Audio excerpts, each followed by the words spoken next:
Welcome back to the Lunch Table Food for Thought. I'm Nico Blitz. Just a reminder to subscribe, like, comment, do all that shit, man. You feel me? Because we're trying to level up in this game. So, I love talking with my Bay Area artists. So whenever I'm pitched a new Bay Area person, I'm like, how the fuck did I not know about this person? So she cut to me when I was listening to her project, Innermission, that just dropped in 2018. She very much reminded me of, like, an 80s pop rock band mixed with a little bit of hyphy, and I was like, what the fuck is this, man? It's too original. That's like the perfect description, though. Right? It just didn't make sense to me. And this amazing talent from the Bay, she goes by the name of Safia Mafia. Yes. Yes. And I didn't want to fuck that up. You're good. You did Safia, what's good, man? I'm great. I'm really, really good. Yeah? Yeah. That's what's up. I was scrolling through your Instagram right before you got here, and I was like, I'm hoping she comes with the pink hair. Oh, yeah. But your hair's banging today, too, so I ain't tripping. Thank you. Yeah, I'm trying something new. Do you change your hair color a lot? I do. It's like one of my, I think it's a bad habit, because, like, people don't really get a chance to latch on to who you look like today. So I'm like, let me try something out and keep it for a while. So I'm like, I feel you. I'm going to try this out for a bit and keep it for a while. But yeah, the pink hair definitely lived. Lived a while? She lived. Yeah, she did. I loved her. Yeah? But she was a little complicated, and my hair couldn't really tolerate. Was your hair, like, actually pink? Or my was that real like hair was pink. Oh, shit, I that's wore crazy. a lot of wigs, and I did braids and all that kind of stuff, which was fake hair, but my actual real hair was pink, and it was like ravaged. Dude, that's fucking dope. Have you, growing up, were you always just, like, always changing your hair color? Yes. I mean, I had to wait until I was old enough to do so, because my mom was like, you're not doing that, you're not doing this, you're not doing that. When you're 18, you can do whatever you want. So when I turned 18, that's when I started, like, really experimenting with, like, hair color and style and makeup and all kinds of stuff. So yeah, when I turned 18, it went down. Your mom probably, like, bit her words as soon as she saw you. Oh, yeah, there's tattoos involved, lots of piercings. My mom was like, come on, bro. Like, is this what we're doing? And I'm like, man, you said 18 is my year, so it's happening. I hear you. Oh, what kind of tattoos do you have? Some impulse ones, but I also have some pretty dope ones. I have, my newest one is actually a Scarab beetle. Oh, nice. Yeah, I got it. Kind of like dual meaning for me and my dad, who passed away when I was a kid, because it's supposed to symbolize rebirth and reincarnation. And, I went through a lot in my life, and I feel like, therapy has really been a godsend. Yeah. So I've done a lot of growing, and, it's my own rebirth and reincarnation going on, and I feel like, energy never dies, so I feel like my dad is lurking always somewhere. With you. Yeah. I feel you. Like, even my girl, like, her grandpa passed away when she was, like, young, too. And she keeps on telling me instances in which, like, her grandpa's, like, flashing up and, like, in different portions of her life. I think it was literally just Halloween, right? And it was kind of creepy because she just got out the bathroom and she was like, the craziest thing, I was taking a shower and all I heard was, Taylor. And then, like, 3 knocks on the door, but she wasn't, like, startled or anything because it sounded like a familiar voice. Yeah. And, to me, just, like, little stories like that, it's like, yeah, like, your loved ones, especially the ones who passed away, their energy is still residing somewhere on this earth just looking over. Yeah. No, I totally believe in, like, spirit and energies and all that kind of stuff. I'm, like, super into it, so. I feel you. So then, like, there's, like, 2 sides of the coin then. Like, I know people who are, like, more spiritual are, like, less religious. Is that kind of, like, where you're at? I was baptized Christian. Okay. I believe in God. I'm, very spiritually inclined. I also feel like other religions or other faiths or other belief systems are valid. And I feel like there are signs in nature and in everyday life that kind of lend to there being a very broad, open kind of thing going on. Yeah. For me, at least, I feel like to each his own, you're entitled to believe whatever you want. But for me, I feel like I always get signs, in day-to-day life of, like, energy, and you can call it God, you can call it, the universe, you can call it whatever, but I feel very close to that, and I feel very connected to that, and I try to have awareness around it, in my day-to-day, because it does, like, feel like it gets me through a lot of stuff. I feel you. Yeah. Because, like, me and my guys were just having this conversation about, like one of them's atheist, one of them's very spiritual. I grew up religious, but I'm more spiritual in that sense, and it's like, not to get too deep into the whole religion talk, but it's like sometimes you just need like that one thing that'll just like keep you going. Yeah. And for you, it's more so just like the energy that you find around you and whatnot. Yeah. What type of instances have you come across in which like you get really so drawn to a certain energy? Oh God, how weird do you want to get? we can get as weird as you want. I mean, I've had a lot of like experiences in my life that kind of run the gambit.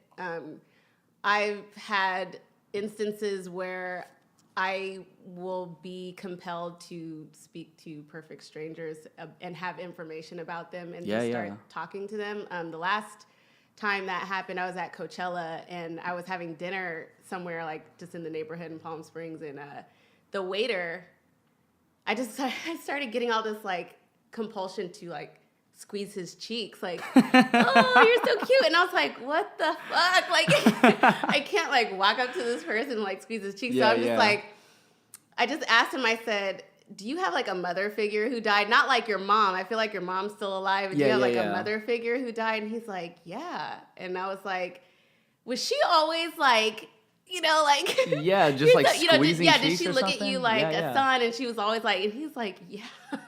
What the? And I had all this information, like it went on. She, had a lot of information to pass, but stuff like that happens to me from time to time. It doesn't happen every day, but it does happen from time to time. And if I don't speak on it when it happens, I get like literal anxiety attacks. Yeah. Like I'll have heart palpitations and I'll like trip out and stuff. So it does happen from time to time. Sometimes I'll get like really energetically connected to nature. Like, I mean, you're not especially in lush areas, like really lush, like jungle or forest or, anywhere that's not cluttered with like human shit. Yeah. I get really energetically drawn to environments like that. I don't know, like, and then just my own personal journey and like healing and, kind of like coming out of my cocoon. Yeah, for sure. There's just been signs like throughout my life, I hear you. Evidence for me that has me very rooted in spirituality. You almost sound like a psychic or someone with, someone like with Miss like some Cleo, sort of like reincarnated. Yeah. Miss Cleo 2.0. No, I don't like to take that away from people who really are. Oh, no, for sure. But I do get information for whatever reason from time to time.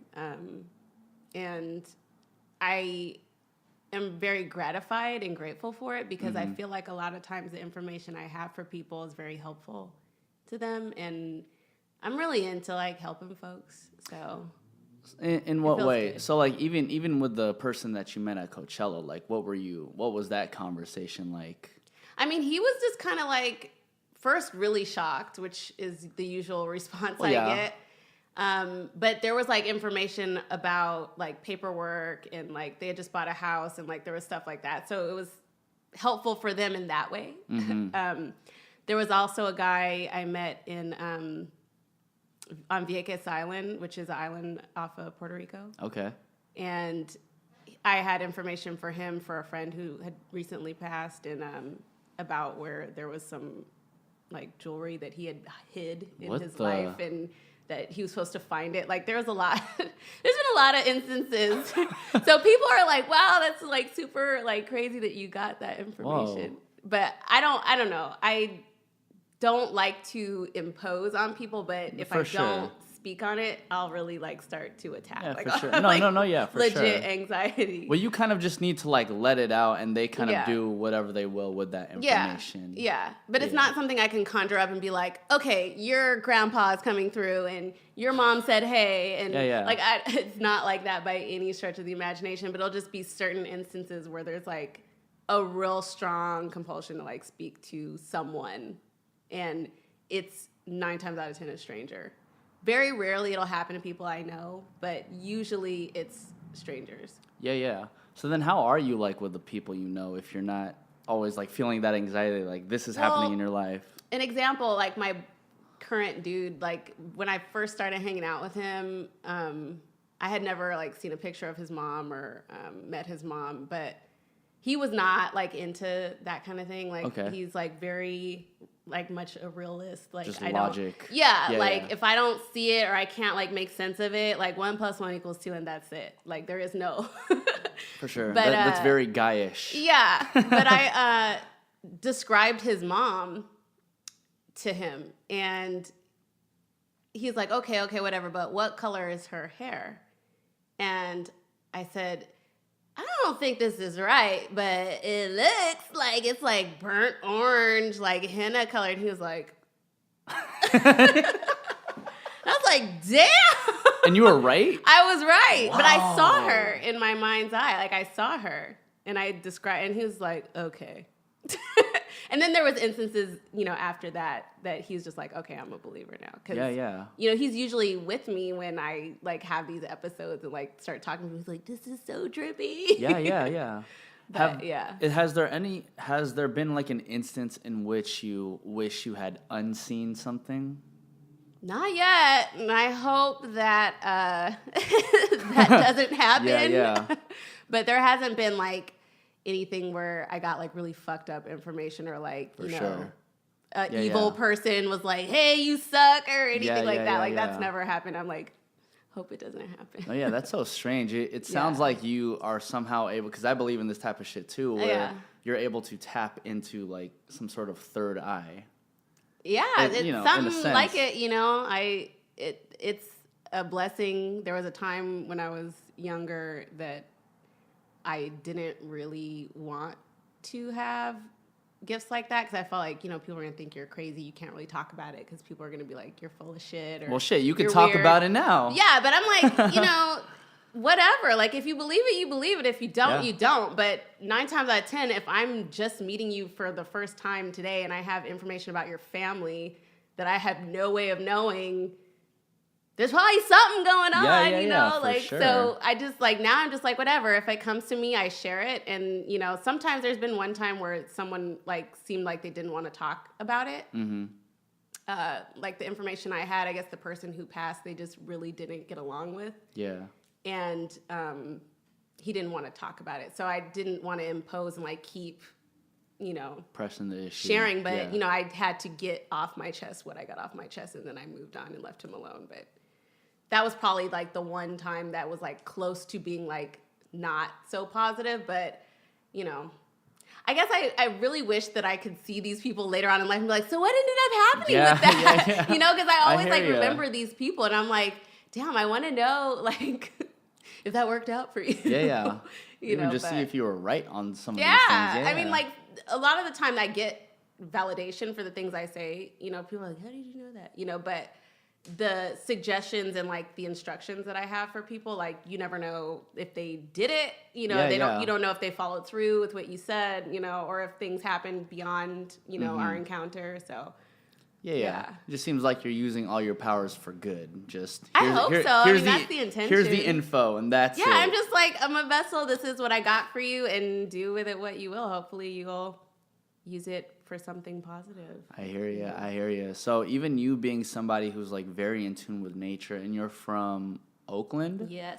How you're in like a concrete jungle and like an actual jungle. Like how did you get such in tune with nature? Well, Oakland has a lot of natural beauty. Oakland like it's Merritt. Very like Merritt, but also the bay, and then there's, you know, forest areas nearby and scattered around. It's very lush. There's trees everywhere. It's not like New York or something like that. Yeah. You know, there's like natural beauty around, you know what I mean?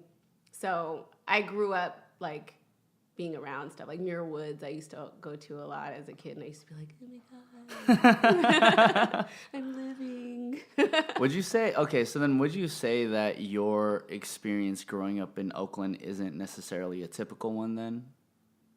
I I mean, I guess it's relative, like typical to who, because because a lot of the people who I meet from Oakland, for example, like a lot of them just reference like gangbanging or like shit. Yeah, I mean, there was a lot of down, that too. Like, don't get me wrong, I seen a lot of shit growing up. I mean, the last neighborhood in Oakland I lived in was in West Oakland, and there was a lot going on. Like, I lived across the street from the Trap and parallel to the Hostro. So there was a lot happening, and I think people get shot, a lot of stuff. I've seen, a lot in my day, The crackheads around my house when I was a kid used to try to steal our car every night. Oh God. Yeah, there was a lot going on, but I come from like a very eccentric family and was exposed to travel very early on, and was fortunate enough to be able to see a lot of positive things too. I know that I know a lot of people. I know people who have family members and friends who've never left their neighborhood. I know people in San Francisco who've never left San Francisco, who've never gone to Oakland, which sounds crazy, but that's very common in a lot of like really tough urban areas. You can't, because you get seen 2 blocks from your house in like a bad spot that you're not supposed to be in, and shit pops off. So a lot of people are kind of quarantined in their little areas, but I was fortunate to not, have been locked into that kind of lifestyle, but I definitely know about it. I definitely, have been touched by violence and stuff. My father was murdered, you know what I mean? So it's like, I'm very familiar, like, don't get it twisted. I'm very familiar with that side of things, but I was exposed, my mom and my family just were very interested in exploration, trying new things, seeing new things. They're very smart. I'm probably like the dumbest person in my family because they're all like fucking like geniuses. But I just was very lucky in that regard. I was very lucky to be exposed to different shit, and I would bring friends over and like boys that I was dating when I was a kid, and they'd be like, your family's very different. Like, your family's very, very different. And I'd be like, what? And they're like, you're just different. So how many members of your immediate family do you have? Like, you said your mom, of course. It's me, and like I said, my father passed when I was a kid, and my brother. Okay, how old's your brother? My brother is, don't get mad. How old am I? Okay, my brother is 35, newly 35. No, okay, happy birthday, brother. What's his name? Taharqua. Shout out. Taharqua? Taharqua. I'm sorry, I'm fucking up all these names. What he usually okay, goes let's go by T. I call him Harky. Okay, and you're the younger sister. I'm the baby. Okay, so then what was it like growing up with T? Was he like super protective over you? No, it's actually the opposite. I'm the little big sister, and he will tell anybody with ears. I am the little big sister. Ever since we were little kids, I remember there was a apartment complex on 38th and East 14th when I was growing up, and it was kind of like, a bunch of little like ratchet kids and shit, and we were in there. Yeah. They used to always pick on him. Like, there was some kids that used to always pick on him, and he just wanted to be down, like we were little kids, and he's like, they're a little older than him. So he's like, I just want to be, down with the older kids and shit, and they used to like pick on him. And then one day, I was probably like 3 or something, or 4 years old? Yeah, maybe 5. I don't know. I was maybe 5. And there was one day we were on the playground, and they were picking on him, and I was like, you guys better leave my brother alone because he's a black belt at karate and he'll beat you up and da-da-da. And he's like, yo, chill out. Like, you're going to get me like fucked up right now. Chill out. And then all of them are like, oh, and so you're going to beat us up, right? Karate. Yeah. Oh, word. Let's see what that's like. You fucked them up. Let's see what that. I was like, I would get so mad that I would cry and be like, ah! And then they were laughing at me, and it just made me more angry. Yeah. And he was mortified at the time, and I think part of him still has a chip on his shoulder. With me about it, but I'm still the little big sister. Yeah. I'm still the little big sister. That's crazy, dude. Yeah, I think he hates it, but I mean, knows what's up. It is what it is. I mean, I was kind of like that with my sister too. We're in the sense in which like, if some shit was going down with her, like, I'd help her out, or some shit was going down with me, she'd help me out. Yeah. It's just interesting knowing that like you're the you're the older little sister. I don't really meet too many people like that. Yeah, I was a bossy little kid. Yeah, I definitely was, and I'm still a little bossy. I've chilled out a little bit. A little bit. Still a little bossy. I can't really see the bossy. I think to me it just seems like you're the type of person who like you're just the type of person who's willing to speak their mind on certain things. Yes. You know what I mean? Yes. And I think also for you too, it's like it's not necessarily speaking your mind because like in a ratchet type of way. Yeah. It's more so just like, oh, I'm speaking my mind because like these are some facts and this is how I feel, and you're able to articulate that like perfectly well. Oh, thank you. That's very kind. Yeah, especially with I like to speak my mind from a space of like being helpful. Like I'm not the type of person who likes to talk just to hear my own voice. You know, like there's some people who, you know, they're like, I don't know, I just feel like they like to tell people what to do. Yeah, or like, you know, that's an ego thing. Yeah, for sure. but for me, it's like when I'm telling someone something, it's not because I'm like, I just want to like look down my nose on you or like have some kind of complex. It's really because either A, I've gone through it and I don't want you to go through the same shit that I had to go through if you can avoid it, or because I know a thing or two about that particular topic and I want to help you out, or, you know, I'm just trying to be of service in some kind of way, or like see people grow and succeed. Sometimes it's received well, sometimes it's not. No, yeah, for sure. That's what I was about to say. Like, I'm sure there's been people in your life in which you're just trying to relay simple information. Yeah. They're like, nah, fuck you. Yeah. That's happened. Yeah. But, you know, you take it in stride. There was a time when it used to bother me because I'm like, I swear to God, I just want to help and just be, you know, of service to you. But, you know, the older I get and, you know, with therapy and tools and all that good shit, I feel like if it's not for you to own, then don't take it personally. It's like people are going to walk their path at the speed at which they walk their path. Yeah. And you can give them, you know, directions on how to get to their destination. And it's their choice. If they want to take it, they take it. If they don't, they don't. But you've done your due diligence. Yeah. You know, you've done your good deed. And at the end of the day, it's like that's all that really matters, you know. I hear you. For somebody who likes to speak a lot about helping other people, you literally just mentioned therapy, and I'm not letting that go. But like, did you have to like use like therapy in order to like find direction for yourself because you're always so willing to help other people?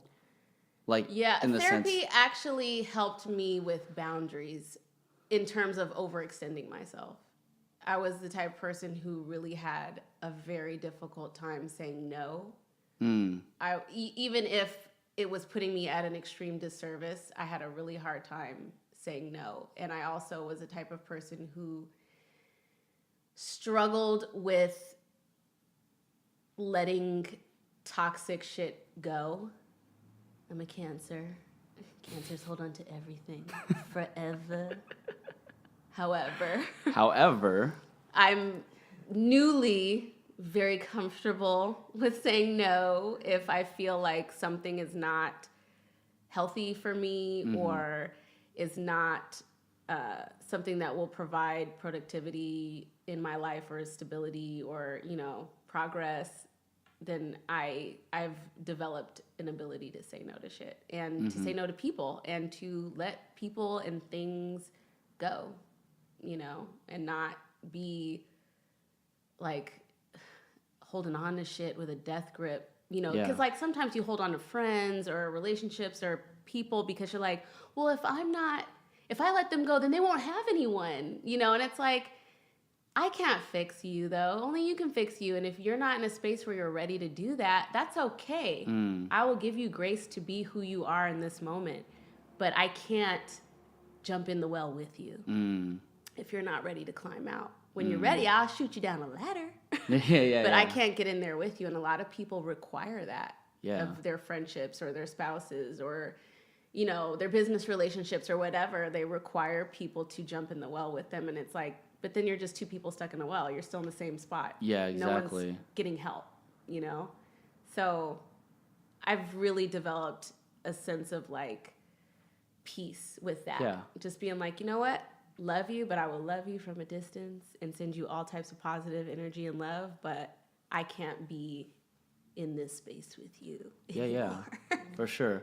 I'm sure you don't like let go of like friends on a daily basis. So then how do you continue to develop that though? Because that's really hard to do. Well, my circle is very small. Okay. Because I love very hard, and I know that if I do let people in, then I'm letting them into a lot of my time, my energy, my emotional space. You know, I had until very recently very, very real issues with trust. Just because of life shit and things that I had experienced and been through, you know. So my circle has always been pretty small. So that helps me to not have to be like, you know, yo-yoing with relationships. Yeah, there's not too many things to worry about. Yeah, there's like a solid handful of folks that I'm like, I know if the shit hits the fan, my call will get answered by you, you know, and vice versa, you know. Because it's hard to be available in that way to a lot of people. You can be 100% available. Well, I like to say like 90% available because you gotta be 100% available to yourself first. Yes, Put your oxygen mask on first before you help someone else. But, you know, it's hard to be that available to hella people. It's like if you have your good, solid core group, a handful of folks that you really know, no matter what, have your back, then you're winning leaps and bounds over most, you know. Yeah. Because there's a lot of people who seem very popular, who seem like they have it all, who seem like they have a lot of friends and a lot of people who give a fuck about them. But as soon as the tides turn for them, all of those people will disappear. Because all of those people eventually have to get into their own lives and see how they can benefit their livelihood. Not only that, but a lot of people are like fair weather friends. Like when it's up, like that happens to me a lot. Like I'll see it like in waves, like, you know, with social media and stuff, like people will be like, oh, are you working? Are you doing something? All right, let's hang out, you know, and I'm just like, okay, you know, whatever. But those people, even when they think they're in your inner circle and they think that they are like, just because they have a level of access to you, there's very few people that really have that kind of access to me. You know what I mean? And it's not like, I don't want to sound like I'm just like that bitch that everybody just like is clamoring to have access to, but it's like when you are really like a hard, deep lover, you have to protect yourself in that way. And it's not to like block people out or isolate or like not allow yourself to experience different people, but it's more so do all of that with awareness and with boundary, you know, have a piece of the pie that's always for you and for you alone. Yeah, I hear you, because I feel like everyone has this finite amount of love they can offer, right? Yeah. And if you're applying it, let's say for your, like you apply it to your mom, you apply it to your brother, you apply it to your particular circle of friends, right? And then after that, you have a finite of love that you're allowing for yourself. So the more people you add on to your circle, the more people you, I don't know, maybe feel vulnerable with, like the less love you really have to give to yourself. And I feel like that's the most important, like, you know, piece that you need to give love to. Yeah, exactly. I mean, like if you're burnt out and, you know, just spent from giving and not really getting replenishment, then you're not really going to be worth a damn to anybody. You know, you're not going to be able to be a committed friend. You're not going to be able to be a dope-ass lover. You're not going to be able to do those things if you're depleted. Yeah. You know, and you're the first one who's going to be able to feed yourself. You know what I mean? It starts with you, and then it goes outward, you know? So if you can really, like, focus your attention on, like, self-love, which is a very new concept to me, you know, then you're really setting yourself up for success, you know? It's kind of like, not to segue, but it's kind of like the inspiration behind the work that I'm doing now, like the music that I'm making now, is really talking about the spectrum of love and that it isn't just one-dimensional. You know, love is not all, you know, flowers and rainbows and unicorns. It's like there's some ugly shit. There's some, you know, learning curves. There's some ugly, dark, but then there's also really peaceful, really powerful, really healing, really safe aspects of love too, you know, and everything in between. You know, it's this huge spectrum of emotions, of experiences, of, you know, doubts, of courage, of, you know, it's like got all of these layers, and it is so multifaceted. And I'm really learning that now, you know. Yeah. I've been doing a lot of work. Yeah. A lot of work. There was a very devolved version of me that existed not that long ago that I'm really working hard on growing her up. Yeah. So then what's been helping you find that? Is it really just the music, or do you have people like whispering in your ear like, this is the secret to love right now? No, it's really, music has always been like a healer for me and a safe space when I didn't feel safe in the world. Who were you listening to? Well, there was a time when I was a teenager and I was like suffering from chronic depression. I suffered from chronic depression up until a few years ago. But it was really bad when I was young. Some shit had happened to me. I was dealing with a lot. I didn't have support, and I didn't have anyone who I felt like safe enough to really let in and talk about what was going on with me. And so I literally would go to school. I had a job. I would go to work. And then I'd go home, and I would literally put on Reasonable Doubt and listen to it on repeat for hours and hours until the sun went down. And I would just literally like sit at my window and look at my city and just like zone the fuck out. Yeah. And that was what helped me decompress, because I didn't have the other outlets that I have now to like navigate what was going on in my life in a healthy way aside from music. You know what I mean? I get you. Like I didn't have, and at the time I didn't have, you know, alcohol or anything like that. I didn't have like the typical go-to crutches. Yeah. So music really was my escape, you know, and I literally just used to sit there for hours. I'm like, I probably sound like the biggest fucking loser. Nah. But that was my life for like until I graduated high school. I would just like zone out to Reasonable Doubt over and over on repeat. Like I've had a boom box and I would set it to repeat. I would set it to repeat. So I didn't have to even move from my windows. I would just like go back. What was it about like Jay's project though? Because I felt like it was a lot. It was so much of a coming of age body of work. And at the time he was still 1 foot in his old life and 1 foot in this new success, you know, because that project, he was what, like 26 or something when it came out, or 27.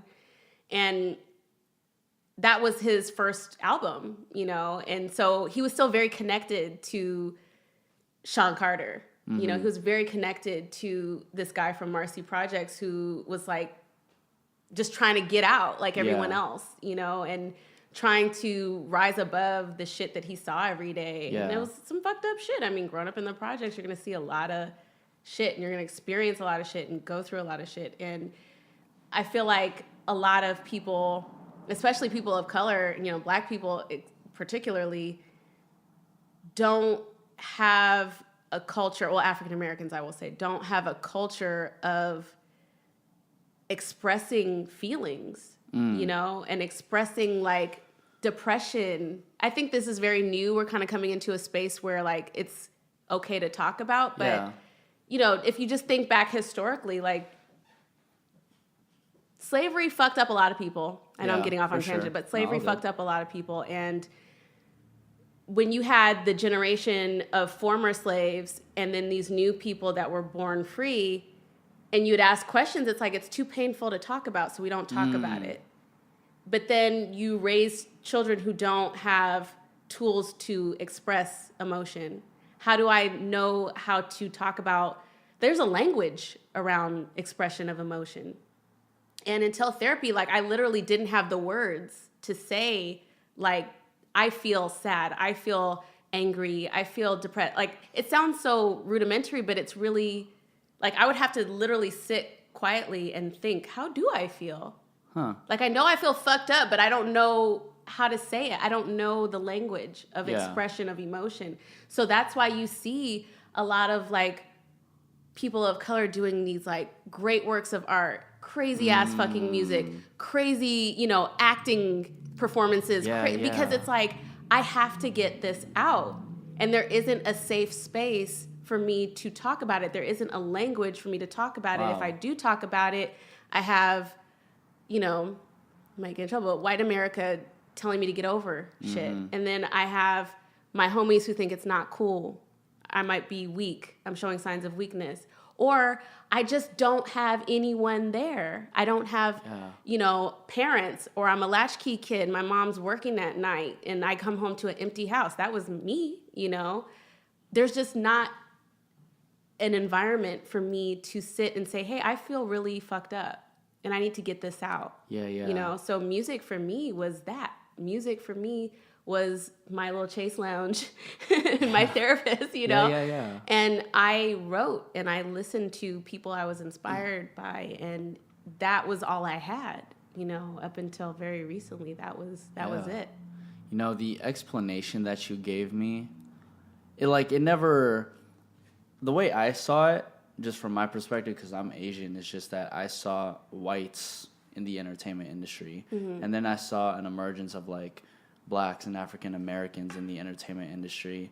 And I never really understood why black people always did it like way better. You know what I mean? It's like I saw it, but I was like, I don't get why. But just the way you explained all that shit to me, like, it perfectly makes sense. Like, there was never really an outlet for them to speak up, like, for themselves and whatnot. And that's why, like, I feel like the most successful, like, radio personalities, for example, like Charlemagne.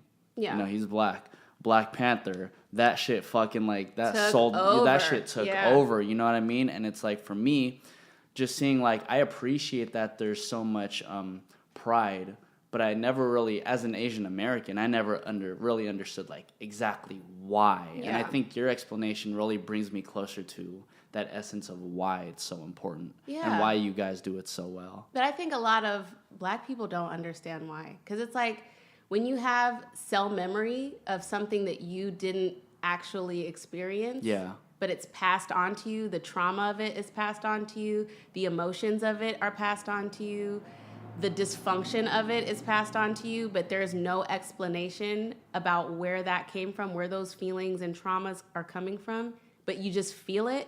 It puts you in a really, difficult place. You know, it's like, if you're sick, but you don't know what's making you sick, you go to the doctor and they're like, what's wrong? I don't know. How do you treat, I don't know. How do you treat that? You know, so when it comes to the arts, and this is totally not to say that, you know, black people only have art to, you know, express emotion, because that's not the case. But when you have a lot of people of a certain group who really don't know why the world looks the way it does to them, and it doesn't look that way to other people. And this is not just saying like your circumstance or like, you know, what you're going through, but it's like through your eyes, why I look at one thing and you can look at the same thing and we see it very differently. You know, that comes from something, you know? You could look at my experience and be like, oh, it's not that bad. But me living it every day, it's like, well, actually it is. It's horrible. It's pretty bad, you know? There was, I won't mention her name, but there was an artist who commented on the Black Lives Matter movement. And she's originally from the third world. And she was like, I don't understand why, you know, there's so much attention. This was kind of when it was really just taking roots that she said this, but she was saying, I don't know why there's all this attention being put on like Black Lives Matter movement and all this kind of stuff, when like I was watching people get killed and people were being kidnapped and stuff like that. I'm like, that sounds like the hood to me. Yeah. That shit happens all the time. Yeah. I'm like, murder is murder. Death is death. Trauma is trauma. Like, there's some fucked up shit that I can attest to seeing and bearing witness to, that a lot of my friends, you know, those of which that are still alive, can attest to seeing and experiencing. So it's like, especially because her whole career was based off of Black music too. So for you to say that was kind of like interesting standpoint. Yeah, very interesting. Everyone's entitled to their own opinion. Everyone's entitled to come from wherever they come from, and you only have your experiences in life to pull from. So I understand that. But what I learned from that statement is you really can never judge someone else's trauma or say that someone else's trauma is not bad, because that might be the worst thing they've gone through. Of course, there's always someone who's gone through something worse than you, but this particular trauma I'm experiencing might have been the worst thing I've ever gone through. And because of that, could take me out. You know what I mean? That could take me out. So who are you or who is anyone else to say that that trauma is not valid to me? Yeah, exactly. You know, I don't care how frivolous it might seem. Like, oh, that's not that bad. It's like, how do you know? It might not be that bad for you, but it could be that bad for them, you know? Yeah, I hear you. You can't constantly compare your life to somebody else's at that point. Yeah, especially when you've never walked a day in that person's shoes. Like, I've always been accused of not having it that bad because I would never talk. I would never say, like, I wasn't like the bleeding ulcer, like, my life, you know? I would just wear my smile, because when you're smiling, no one's asking questions. You know, like no one's like, what's wrong? Tell me about it, you know? So I was just constantly like very put together, you know, looked the part, did my thing, worked my ass off, and just looked like I just had it all together. But there were times where I was like this close, you know, to like, where's the nearest cliff, bridge, shotgun? I don't know, you know, like. So then what convinced you to stay away from those cliffs, stay away from those bridges? Well, because I saw the trauma that the loss of my father did to my mom and brother, and I couldn't bring myself to do that to them again. You know, like have them go through all of that again with me. I couldn't do it. And I found out as an adult, because this was when I was 9, I wrote my first suicide letter.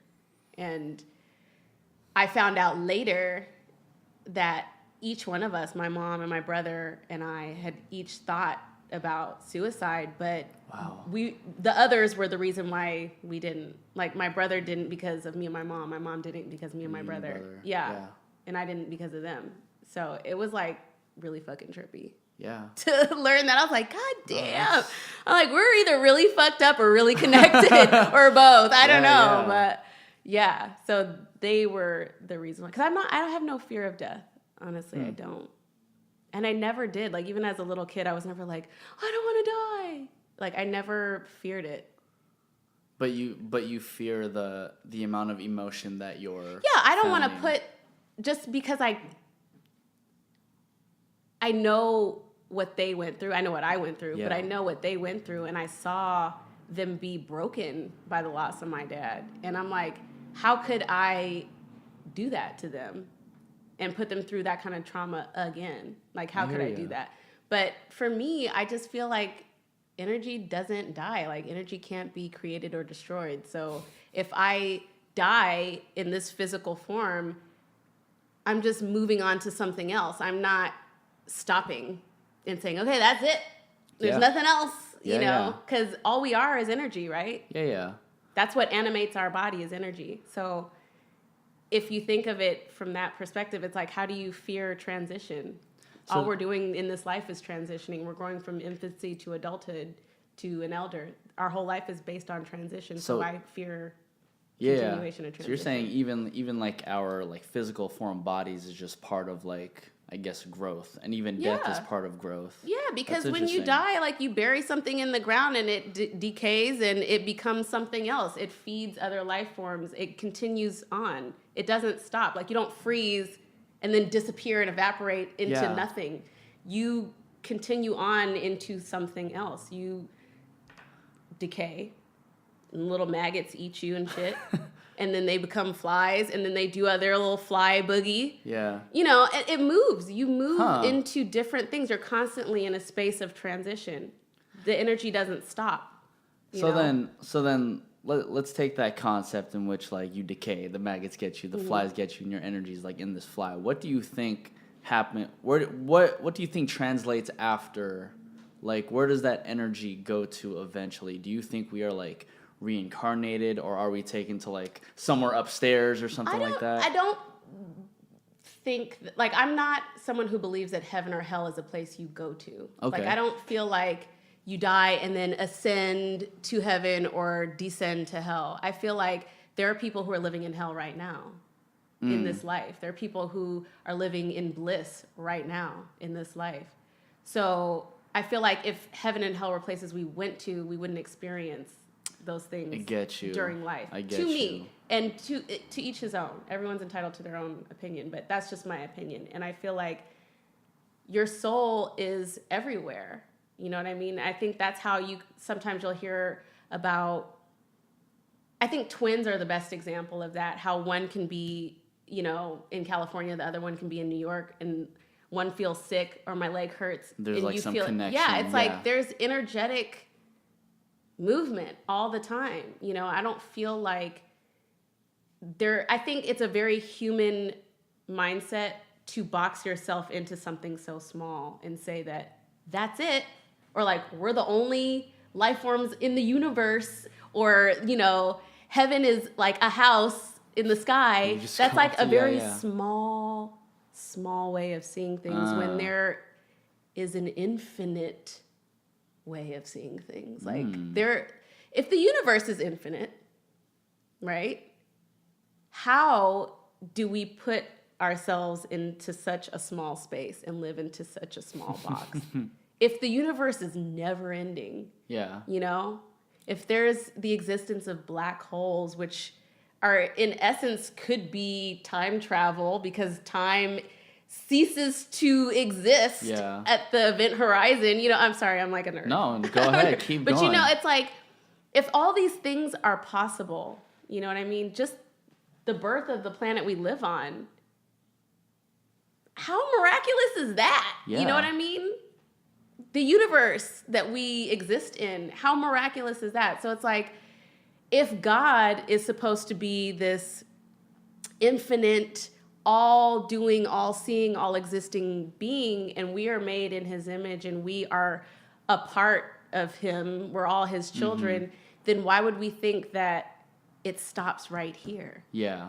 What's the point? That's true. What's the point? That's true. If that's it, what is the point? Yeah, because even like my boy mentioned, like, you know, maybe like 20, 30 years from now, right? Yeah. If like we actually find out aliens do exist. Yeah.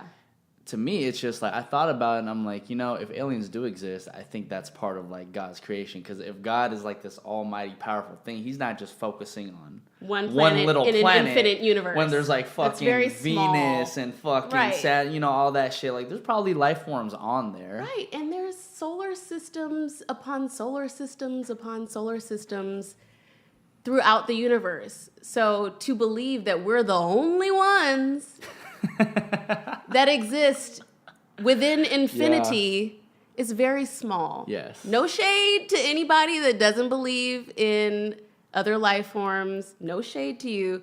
But I encourage people to think bigger. Allow yourself to think a little bigger than what you've been given.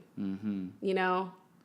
This is probably like the most deep thought podcast I've ever been on, and it's like, and it's my virgin and it's her virgin ceremony. Podcast. And you know the crazy thing is, like, we didn't even get to talk about music right now. I know. We did a little bit. A little bit. Yeah. Shit. One thing I really have to get off my chest right now is I remember watching this TED Talk, right? And I didn't even watch the video, but then me and Jasmine were talking about it because the title just said, does time actually exist? Time is relative. So then you think about it, right? And I was thinking about it like in my body sense. Like, why do some people look like they age quicker? Or why do some people last like 100 years, 110 years? I think 110 years is the record. But then we have the average like death in the United States is around like 70, 75 years old. And I think in that sense, it's like time doesn't necessarily exist. It's just what happens through our everyday lives that affect our bodies in different ways that make us, I guess, age quicker or make us make our bodies decay a lot faster. I mean, I think there's like a macro way of looking at that statement, like that topic, and there's a micro way of looking at it. Because you can get off into the ethos. I could get off into the ethos of like conspiracy theory with like food and big farm and all that. But then you could also get into, you know, time travel, and you can get into, have you all watched that kind of shit Interstellar? too. I have. Yeah, that was one of the trippiest movies I'd ever seen. Yeah. Because just knowing you can go like miles and miles and miles into deep space. Yeah. And by the time you're in like, you know, point A and point B, it's already past like, I don't know, 50 years. And to you, it's only been like 5 minutes. Right. And even like looking in the topic of space, it's like the fact that distance, like light years, is a measure of like travel. Yeah. You know? But it's documented in time. You know what I mean? Yeah. It's weird shit. Yeah. It's weird so you shit. can like really flip your mind in half. Really, that's why I said it's like the macro way of looking at it or the micro way. It's like which one you choose to schedule your debate on is what will dictate how the conversation goes. But you can think of it really huge and open-ended, or you can think of it like, well, on this planet, there's like environmental toxins and there's, hormones and dyes and pesticides and food in certain areas of the world. And in other areas of the world, they eat very fresh. They have a lot of food regulation. And America doesn't really have the same regulations as everyone else. Lifestyle, all that. You can get into, I can go on forever. A whole bunch of shit. I feel like I want you, like later on, I want you on a podcast with like a fucking scientist and like an astrologist, and then just see what the fuck would be happens. So dope. I would probably not talk very much because I would probably be dwarfed by the amount of information that they have between the two of them.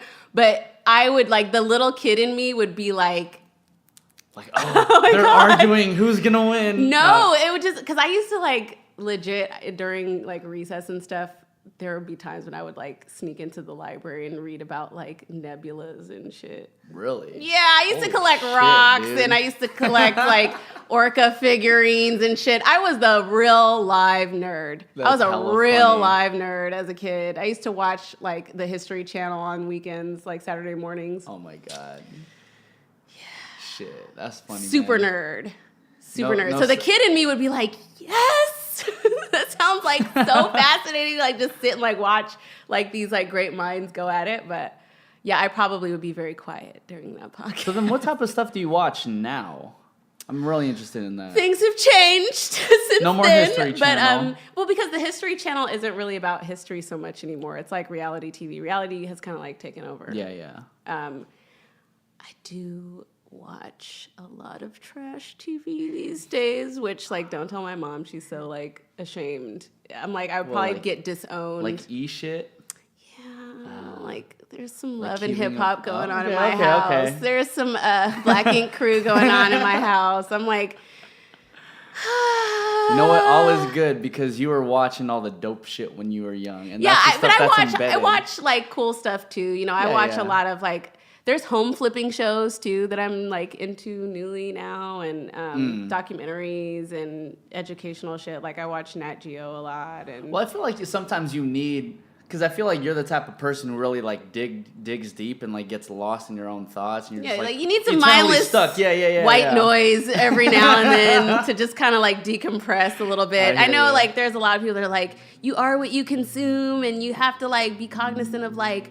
the poisons that come in like media and all that kind of stuff. And I get it. And I believe in that too so much. But alas, I am not perfect. No one's perfect. I do have flaws. But it's like, it'll be like Love and Hip Hop Smithsonian Channel. Yeah. Love and Hip Hop A&E. It's all balanced. Yeah, there's balance, man. You have to have the bitter with the sweet. I hear you. So, Safia, let's finally talk about some music. Yes. Let's finally do that. So, Oakland, California, right? Yes. How did, what made you want to start music at that point? I always was a fan of music. I grew up in a house where everything was playing. I think the only thing that my mom didn't listen to was like country music. But I liked country music too. I liked the Dixie Chicks when I was a kid. Shania Twain, Johnny Cash. My grandfather was a big country head too. So it kind of skipped a generation, I guess. But like we listened to like Duality, which was like a Native American a cappella group. What the hell? Yeah, we had like their tape. We had like tribal sounds with like mixed with like house music and stuff. We had jazz. My mom's like a huge jazz head. Mm-hmm. Lots of jazz, lots of soul, lots of, like R&B, rap. Yeah. Really was into rock and alternative as like a younger person. I kind of got into like a little bit of goth stuff. I used to wear like the big like black pants. All black. I had color in there, but I went through phases. I went through like my Spice Girl phase with the moon shoes. I feel like everybody went through like a little boy band. Yeah, skater, I was like into phase. like all types of shit. So I really loved everything, and I was inspired by what I heard very early on. And I was like, I want to do that. And the earliest memory of like that I have of wanting to be an artist rather than just someone who like makes music in their room was I was probably maybe 9 or 10, and I was at my uncle's house, and he was playing us like the Woodstock movie. Like they documented it. Okay. Like a bunch of acts that played at Woodstock and like the shit that was going on, and the crowd it was like massive. It was like an endless sea of people. And they were just like, like wilding out. It was like, because people had been there for like a few days. The conditions were really harsh. Yeah. People were tripped out on drugs and shit. And shit was worse than Coachella. It was a hard time. It was like Coachella's fucking porta potty. It was like a hard time. Yeah. I'm like talking like I was there. Maybe I was there in another life. But anyway, in the clip, Jimi Hendrix was coming up to play, and like they couldn't, like the announcer like couldn't get them to chill out, and he came and he didn't even say anything. He just started playing the Star Spangled Banner, like on his electric guitar, and they shut the fuck up. Silence. I was like, yo. How the fuck did he do that? Like, to have that much of an impact on people, where I don't even have to fucking speak to your asses. All I gotta do is start playing my tunes, and everybody stops and pays attention. Yeah. I was like, that's crazy. And to me, I was like, imagine the possibilities, like what you could do with that, So that was the first experience I had where I was like, I want to do music. Like, I want to be an artist. But then I had like a lot of like self-esteem issues and self-doubt and like, I'm scared and I just want to be in my cave and exist in my little dark space in the corner. So it took me a while to like work out the bugs of that. But that was like the earliest memory I have of like really getting the bug, like getting the itch, like, okay, And then I went through like my super Jay-Z fan and like everything Jay-Z, and I was like, I'm gonna get signed to Rockefeller and I'm gonna be like, here on every performance, like, I was like, man, I was like hardcore.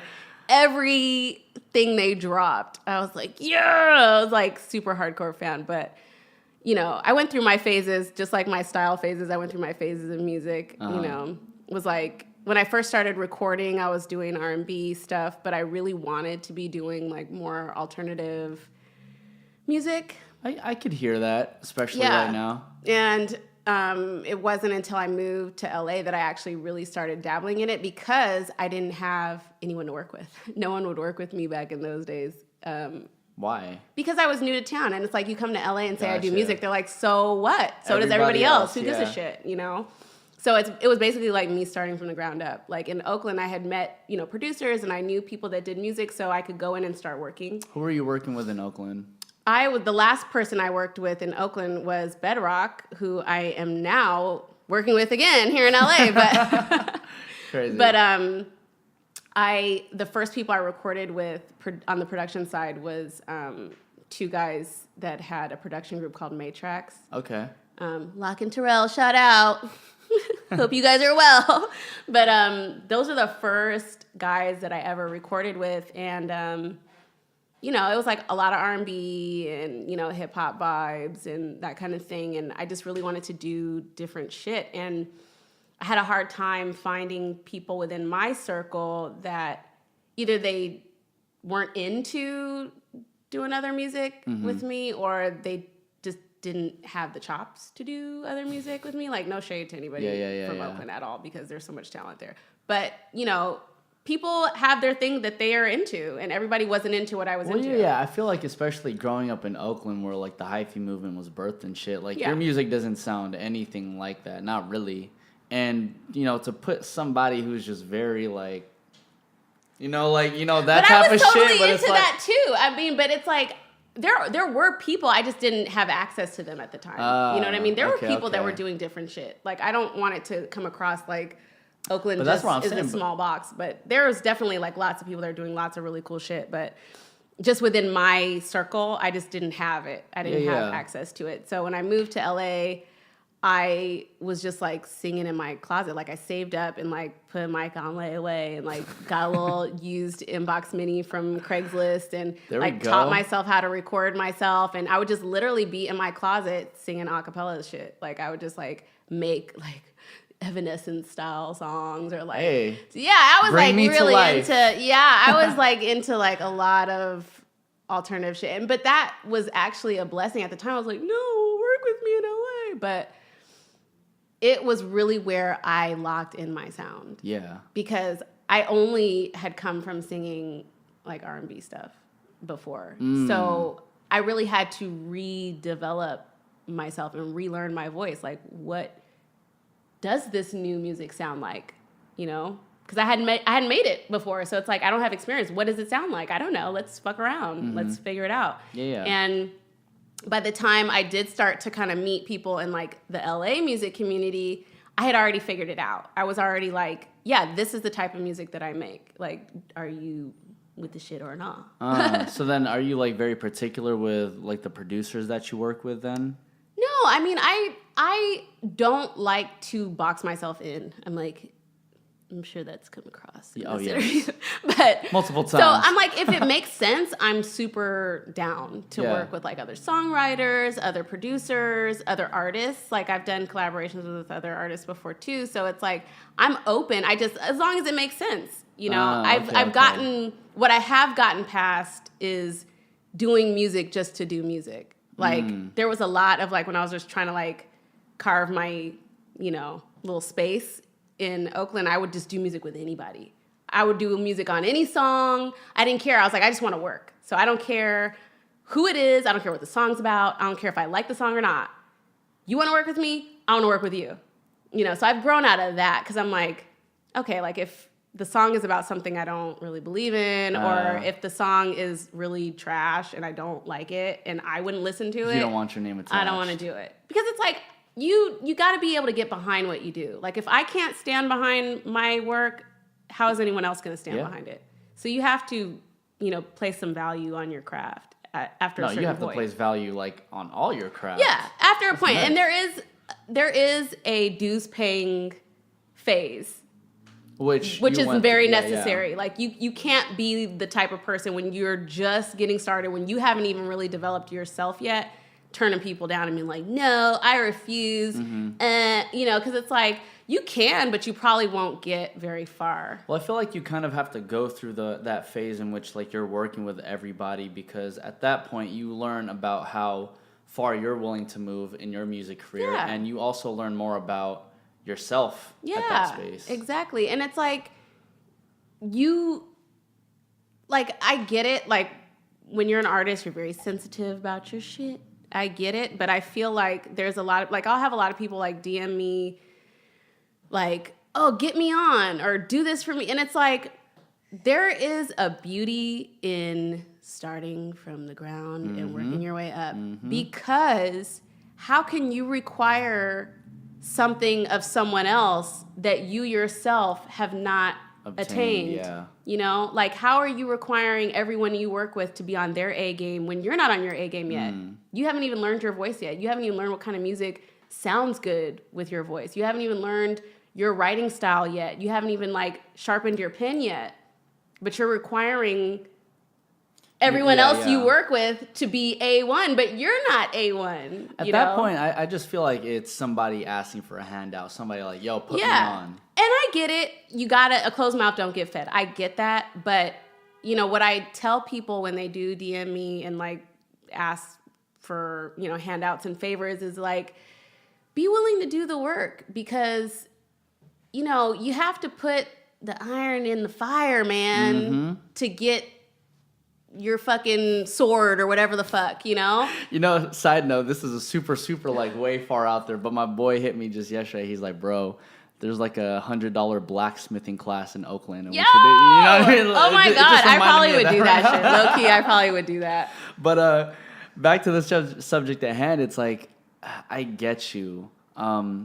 Even for me, it's like whenever I see new artists come up to me and they're like, oh, I have this many followers, or I've worked with blah, blah, blah, blah, blah, blah. I'm like, okay, send me the music. And then once I listen to the music, it's like, yeah. You know it's what like, I mean? that's cool. And there's a space for that. I mean, there's people who really latch on to flash in the pan shit. Like you see people like one hit wonders or people who, you know, you can tell they're not ripe yet. But there's a space for them. There's a space for whoever wants to do music. But if you want to work with me, you know, I'm not going to require more of you than I require of myself. But at the same time, I know what I put myself through. It wasn't that I had to do, you know, go walk the long way. I did it by choice because I wanted to be solid. You know what I mean? In my craft. I wanted to know my voice. I wanted to know what sounded good with me. I wanted to know what style resonated most with me. I wanted to learn, you know? So I'm not asking people to do something that I didn't do myself or wasn't willing to do myself. I'm just asking people, value your craft enough to work for it. Yeah, for sure. Because I know for a fact, if you feel like you're on your A game, then other people who see the value of, you know, your music and see that you're also on your A game, it's probably as easy as like, oh, yeah. And when I say A game, I don't mean you're like fucking Michael Jackson or Beyonce. Oh, for sure. I just mean that you put the work in. You're not still trying to figure it out. You're not like, oh, because you're never done learning. Yeah. Like, I'm learning new shit musically every day about my voice. And, you know, I'm growing. And, you know, when the older you get, the more your voice changes. Your voice doesn't stay the same forever. You know, so that said, I mean, when I say A game, like, I've went in that woodshed and fucking put in my time. Yeah. You know, I'm not, I didn't decide last night I want to be an artist and I'm like, Jay-Z, come sign me. I'm doing music now. Yeah. Help me. It's like, okay, why? Yeah. Would that be one of your goals to just work with Jay-Z on something? I don't know. I'm like, you're a family man now. You're like chilling out. I don't even know if you're like doing stuff like that. But yeah. No, I think just meeting him, honestly, would be like validating out of this world. Like just being able to, tell him that like in a lot of ways you saved my life as a teenager, but also that you have been like a model of possibility. You know, like you can come from nothing and turn into something crazy, you know? Become one of the richest motherfuckers in the world. Yeah, but not only wealthy with money, but with influence, with impact. Like, how many people has Jay-Z touched? Like, how many people can he fucking like go like wave his hand and they're like, okay, now we're all waving our hands now. That's the new shit. It's like, you know, but that's like, there's so much to be said about that. You know, coming from somebody that no one gave a fuck about, you know, your dad walked out on you when you were a kid and, you know, people used to talk shit about you and stuff like that to look at who you are now. It's like someone who was like this little awkward, nerdy girl who didn't really have many friends and felt completely misunderstood and, you know, not heard and not felt and not valid to anyone or anything. It's like being that girl and seeing someone like that really was like, yo, this isn't it. You know, like what I see right in front of me is not all that there's going to be for my life. Like there's the possibility for more, and I'm seeing someone who's done that, you know? So then what do you want? It's a loaded question. What do you want? Question mark. Well, as it pertains to music, for me, success looks like being able to touch as many people as possible with the music I make, being able to live very comfortably off the music I make, and being remembered for the music I make. Like having my songs resonate with people. You know, I want my music to outlive me, you know? Like I don't want to make music for fame. I don't want to make music to be a billionaire. I mean, I obviously have to eat. People got to eat. Yeah, you know, I have to keep a roof over my head. I have to maintain a team, you know. Yeah. So you need to make money off of it, but I don't need to be a billionaire. I don't even need to be a millionaire. I could be thousandaire and still, you know, pay for my studio time and pay for my team and, you know, make my obligations. But I really want my music to outlive me. I want my music to speak to the other little girl who's spending hours looking out of her window listening to songs and like, yeah, like this, just because shit's fucked up now doesn't mean it's gonna be fucked up forever. Yeah. You know, not that I make like, you know, inspiration ballads and shit, but like neither was Reasonable Doubt. Reasonable Doubt was just a story, you know, and that's all I'm doing with my music is telling my stories. You know, I have a lot of stories. Yeah. And I'm just talking about shit. You know? Well, that's why I've been just last night I was having a conversation with one of these newer artists that I fuck with, right? And, you know, he doesn't have any new material out, but I told him the most important thing you can do as an artist and the number one thing you can do to be original is just tell your story. Yeah. Because nobody else, as we were having this conversation earlier too, like, no one else can tell you that your story is false. Nobody else can tell you that the way you felt during your life is invalid. Yeah. And I swear to God, like if you tell your stories, there's going to be other people that feel that exact same way despite not being in your shoes. Yeah. Yeah, exactly. And at the end of the day, like I always say about music, you know you're doing your job right when people feel something. Yeah. And it doesn't matter what that something is. It could be angry, it could be sad, it could be happy, it could be like turned, it could be whatever. As long as people feel something when they hear your music, you're doing your job. What to me would be a nightmare is if my music was just like ambient background shit while I'm fucking like filing my taxes. You know what I mean? Or like coffee shop shit. Yeah, like, I mean, but even coffee shop shit, sometimes that's mood music. Sometimes that's creating an atmosphere. Like, I'll create an atmosphere. I don't mind being atmospherical music. But what I don't want is, like, people that are like, I'm running my vacuum cleaner and I just need to feel like I'm not alone in the house. So let me turn on some music, but I'm not even paying attention. Like, that to me is like, fail. Fail. I hear you. You know, so as long as I'm making someone feel something and I'm like tapping in with folks and like resonating, like that is a win for me. Well, I will say when I did listen to your project Intermission, it brought me to Coachella. Really? It did. Oh, shit. It really did. Because it was like a mixture of like, you know, as I said earlier, like 80s pop rock. And I just it's like a mashup. I was listening to it over here. I was like, damn, man, I feel like I'm in the mood now. I want like flowers in my hair and shit. You feel me? Like, so you, at least from my perspective, you definitely took me to a place of nostalgia.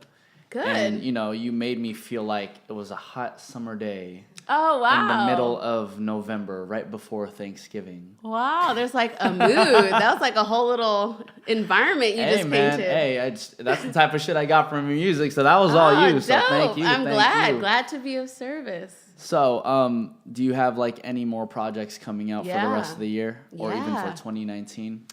I am wrapping up the mixing process of an album My first album. Debut. Yeah, I mean the other releases I have were both EPs, but this is my first full-length album, and it's called Love Kills.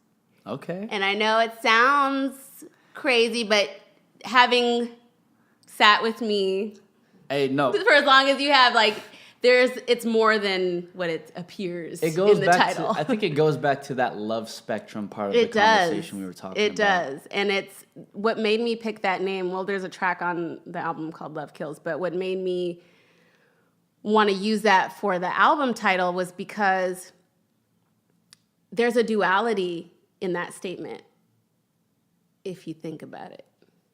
You know, the initial, like when you see Love Kills, it's like, damn, whoa. Yeah. Like it's like a kind of intense thing to say. But then when you think about it, it's like, well, it depends on what end of that love spectrum you're in, right? Yeah. Because on a positive side, love can kill hate. Love can kill self-doubt. Mm-hmm. Love can kill bad habits. You know, love can kill poor self-care. You know, love can do all this positive shit, you know, and kill off the negative on the happy end of the love spectrum. Mm-hmm. But conversely, on the bad end of the love spectrum, love can kill your spirit. Love can kill your self-worth. You know, love can do all these damaging things, but all of those damaging things are the absence of self-love. So I really wanted to use that title because it's really making you think about the good, the bad, and the ugly, and everything in between on that love spectrum, you know, and love can do all these things. It can do all the good, it can do all the bad, but it's still existing. Yes. You know, and if you have the self-love, then you have the balance within that spectrum, you know? So that's why I chose Love Kills. But it's about like there's some like fun stuff on there. It's not just like very heavy, very like, oh, it's like so intense. I know it sounds like that, but it's really not like super like, oh my God, weighty album. There are a couple of songs that are about like some like the bad side of love, but then there are songs about the good side of love. There's songs about like, you know, some little like essence of like sexy time moments of love. Okay. There's songs about self-love. One of the songs about self-love is called Little Darling, and it's actually like a song that I wrote to myself, like a letter to myself. Oh, okay. Self-love, that makes sense. Yeah, so you're getting all of it, you know, but it's not this weighty, like, oh, I have to like be in a mood to listen to this album. It's like, you could be getting ready to go to the club, you could be, you know, sitting at home on a rainy day, you could be driving to work, you know, it's got a song for every mood. Spectrum of love. For all the spectrums, and wherever you're on that spectrum, there's a song for you. So when can we expect that to be released? Top of the year. Top of the year. Yeah. I fuck with that. Okay, yeah. okay. So I'm very excited. Very, very excited. I'm gonna have to have you back on after I give that record a couple spins. Yeah, for sure. I feel like I'm gonna have to. I feel like I'm gonna have a lot of questions to ask you. And it's like a love podcast at that point or something. It's a love podcast. We're casting love. But I really want to mention too, my first released feature is going to be on this project too. The first time I've ever released a song of my own with someone featuring on my song. Who's the feature? Guapdad 4000. Hell of excited about that. That session was a fun session. Yeah. Like, watching him come in and do his thing was, like, very funny, very entertaining, but that motherfucker is talented. Like, he wrote 3 options for his verse in 15 minutes. What the fuck? I was like, this is the one I decided to go with. I'm like, damn. That's crazy. Laid it, killed it. I was like, damn, you're, like, really... really an artist with the shit. You're really dope. He's super talented. How'd that bridge gap, or how did the gap bridge? My manager is actually really good friends with him and suggested it. He was like, you know who would sound? Because at first the song didn't have a feature, and me and Bedrock were like, we should get like a rapper on this song, but we didn't know who. And I was like tossing out a couple names, and he was tossing out some names that, there was either like going to be too much red tape or, it didn't really make sense or, whatever. And so my manager was like, what about Guapdad? And I was like, does he do music though? Because at the time, like I hadn't heard any of his music, and he played Shameless, the song he did with Buddy. Okay. And I was like, oh, he has like a really nice tone. Like he has a really, really nice tone. And I didn't expect that from him because I'm used to him being like very goofy and funny and all that kind of stuff. But I was like, I was like, well, let's give it a shot. If it works, it works. If it doesn't, it doesn't. But let's try it. So my manager made the call, and he came by the studio one day, and we made our acquaintance and all that kind of stuff, and kind of find out like this kid is like an artist. Like he paints, he sculpts, he raps. Shit. He's like a fucking walking branded, stylish ass sculpture. Right. Like I'm like, this kid is like multifaceted as fuck. And you wouldn't really get that just at, first glance. You'd think like, oh, you're just a funny guy, But he's like really deep, actually. Like he's very knowledgeable, very smart, very well spoken. Yeah. Like he's like a force to be reckoned with. I feel like we need him on here too. You really do. No, seriously, no bullshit. It would be a really dope interview because he's like a really dope person. Yeah. You know what I mean? And it was really cool to work with him. Like it was a fun session. It was a very fun session. What did you pick up from him that you didn't necessarily know before? Got out of my comfort zone because, like I said, this was my first song that I ever released that with a feature. Will be released with a feature. So there's a lot of trust that you have to allocate to someone else to execute, and, your music is like your baby, and you're like trusting someone else to value your song as much as you value it, which sometimes happens, sometimes doesn't. And so it really showed me like, yeah, this could actually be very cool to do going forward. Like I have other songs that I did with other people, but I never released them. Not because they weren't good or anything, but just because the timing and the type of music, it just didn't make sense. But I'm very excited about this record. I'm like really excited about this record. So yeah, shout out to Guapdad for like being my first. I'm like, round of applause. Yes, shout out to Guapdad. And shout out for you. I'm happy that we got to pop your podcast virginity. Yes. Only here at the lunch table. Safia Mafia. Yes? Yes. Yes. Yes, Safia Mafia. I will do my best to never fuck that up ever again in my life. Nah, you're good. But, you're good. Tell everybody where they could find you on the social media and all that. I am most active on Instagram. My Instagram handle is @Safia, which is SAFIA _ Mafia, MAFIA. So stop by, tap in, holla, say hey. Hit that follow I'm friendly. button. I don't bite. I promise. And Love Kills coming out at the top. Yeah, on all streaming platforms. And my current EP that's out, Innermission, is available everywhere. Wherever your pleasure is, wherever you care to stream, it's up there. Innermission, not intermission, inner, like INNER, mission, MISSION. Yeah, fuck with me, man. I'm out here. This is The Lunch Table. I'm Nico Blitz. Safia Mafia. Thank you for having me. No problem.